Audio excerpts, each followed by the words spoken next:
नमस्कार, मी सेजल पुरवार. TV9 विशेष मध्ये तुम्हा सर्वांचं स्वागत. प्रचारात उपमुख्यमंत्री एकनाथ शिंदे यांचा फोन पॅटर्न हा सध्या खूप चर्चेत आहे. बरे 3 ते 4 उदय सामंत यांना फोन करून त्यांनी MIDC मंजुरीचं आश्वासनही दिलंय. मात्र ही बनवाबनवी असल्याची टीका विरोधक करताय. पाहूयात काय घडतंय. हॅलो उदय सामंतजी, इथे रोजगार नाही मिळत, इथे MIDC पाहिजे. उदय सामंतजी, त्यांची मागणी आहे MIDC पाहिजे. हॅलो, तर हे आपल्याला इथं उद्योग कधी पाठवणार? जिथं जाल तिथं MIDC मंजूर.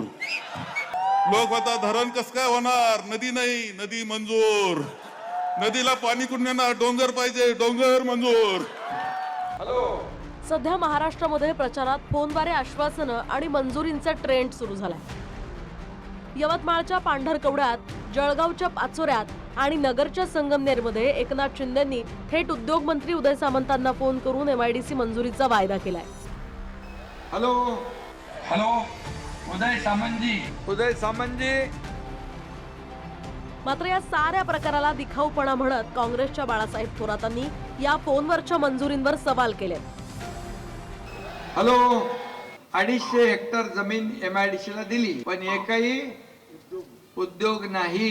1 महिन्याच्या आत बोर्डामध्ये मंजुरी मिळून त्या जागेचं वाटप देखील सुरू होईल. हॅलो उदय सामंतजी, लोकांची मागणी आहे, इथे रोजगार नाही मिळत, इथे MIDC पाहिजे. उदय सामंतजी, त्यांची मागणी आहे MIDC पाहिजे. आचारसंहिता संपल्यानंतर पुढच्या 2 महिन्यात आम्ही नक्की काढू. जिथं जाल तिथं MIDC मंजूर. लोक म्हटले पाणी पाहिजे, जे ते म्हणतात धरण मंजूर. लोक आता धरण कस काय होणार? नदी नाही, नदी मंजूर. नदीला पाणी कुठून येणार? डोंगर पाहिजे, डोंगर मंजूर. अरे बनवा बनवी करावं लागते थोडी. इलेक्शन मध्ये तुम्हाला फंडे करायची सवयच आहे, इलेक्शन फंडे. अशीही बनवा बनवीचा कार्यक्रम करू नका म्हणून सांगतो. काल सगळं मंजूर होतं. मी त्यांना एकच म्हणल, तेवढा नगर मनमाड करा आणि मग या सांगायला.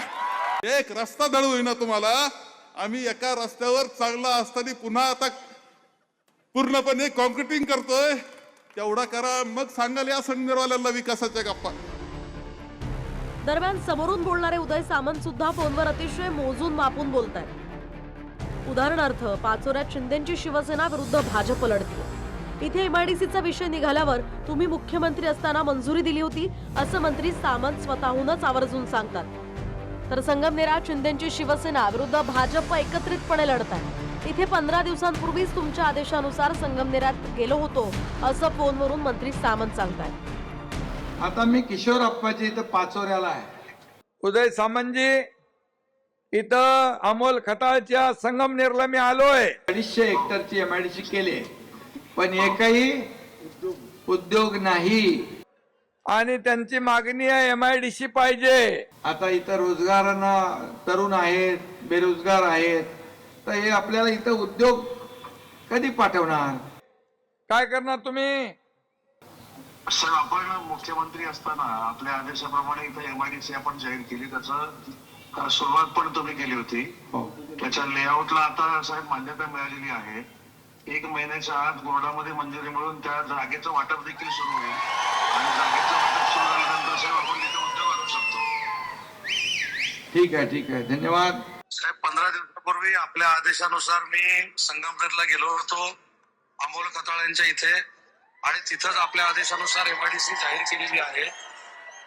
आचारसंहिता संपल्यानंतर पुढच्या 2 महिन्यात आम्ही 2Gचं नोटिफिकेशन जे काढावं लागतं MIDCचं, ते आम्ही नक्की काढू. नोटिफिकेशन 2 महिन्यात काढणार. ओके, चला, धन्यवाद धन्यवाद.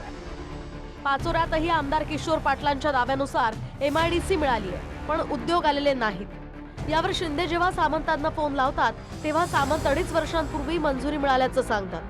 लेआउट आता मंजूर झाल्याचा दावाही करतात आणि नंतर 1 महिन्यात जागेचं वाटप करून त्यानंतर उद्योग आणू शकतो, असं फोनवर सांगतात. यवतमाळच्या पांढरकवड्यात शिंदे उदय सामंतांच्या दाखल्यानं MIDCचा शब्द देत असताना खालून एक व्यक्ती इथे तर आधीच MIDC असल्याचं म्हणतोय. इथे MIDC पाहिजे, जागा द्यायला तयार आहे. नक्की आपण आचारसंहिता लागल्या की ताबडतोब कारवाई त्याची करून MIDC शब्द देऊ मी त्यांना.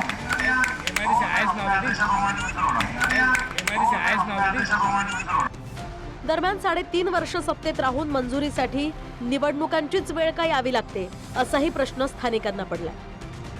मात्र राज्यात अनेक जिल्ह्यांमध्ये या घडीला सुद्धा एमआयडीसी आहेत, पण तिथे उद्योग किती आहेत? तालुक्यातून लोक रोजगारासाठी मुंबई पुण्यात का स्थलांतरित होत आहेत या प्रश्नांची उत्तरं अनुत्तरित आहेत. Bureau report, TV9 Marathi.